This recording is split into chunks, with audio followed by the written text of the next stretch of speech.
Pinggang Pinoy, paano nga ba sundin at kung mayroon kang kinakailangang sunding bilang ng calories sa diet mo, paano mo ito gagawin? Eto, hali kayo, pag-usapan natin yan. Oh, nagka-calorie deficit ka na for weight loss? So, for some, pwedeng nahihirapan silang magbilang kasi ayaw nila ng math. Pero kung tutusin, hindi ito dapat maging mahirap. Kumbaga, less calories in at more calories out lamang yan para magkaroon tayo ng weight loss. Wala naman talagang single best approach sa pag-cut ng calories, pero kung nahihirapan kayong magbilang ng calories ninyo, best ay magpakonsulta sa dietitian para mabigyan kayo ng mga ballpark figures para ma-manage ninyo ng mabuti ang inyong mga portions at mabawasan ang daily calories. For example, nabigyan kayo ng diet requirement na 1,500 calories. Paano nga ba ito sundin? Ano ang mga pupwede nating meals na kainin? Kailangan bang maganda at parang sosyal na sosyal ang pagkain tulad nito? Hindi naman. Kahit simpleng pagkain po pwede mong gawin ang 1,500 calories mo. Sundin lamang po ang Pinggang Pinoy. Ito yung example para yung normal na pagkain din lang naman po ang kakainin natin for 1,500 kilocalories ninyo. O kunwari, for breakfast, meron tayong chicken broccoli soup, half cup. Bali, meron yan syempre kalahating tasa ng manok at kalahating tasa din ng broccoli, carrots at celery. Ma-absorb yan around 2 teaspoons ng oil. Pwede rin samahan yan ng skimmed milk, mga 4 tablespoons, tapos kanin half cup ng brown rice.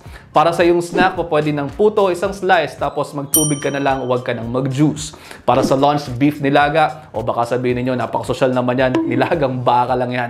Meron kang 2 slices ng baka at meron kang isang cup ng pechay, ng cabbage at ng leeks. Brown rice mo, half cup, mansanas, isang piraso. Pwede ka pa mag-snack sa hapon, kunwari patatas. And then, para sa dinner mo, pwede kang mag-fried, daing na bangus, 2 slices yan. Chop suey, 1 cup. Boiled brown rice, half cup, isang piraso ng orange. At ang beverage natin for the day, panay tubig lamang.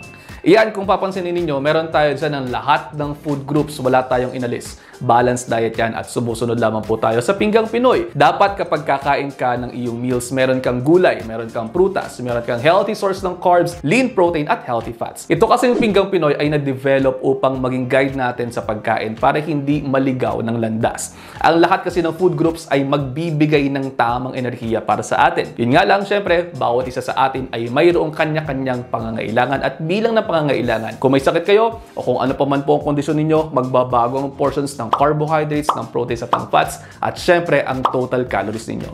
Ito ay sample lamang po para sa isang nangangailangan ng 1,500 kilocalories at wala masyadong sakit. At kung mayroon kayong mga specific needs, it is best to consult a registered nutritionist dietitian dahil ayon sa Republic Act 10862, dapat ang gumagawa ng mga diet ninyo ay isang lisensyadong dietitian para sure kayo na safe kayo. Dahil marami ng mga horror stories ang nangyari sa pagsunod sa mga hindi tamang computed na diet.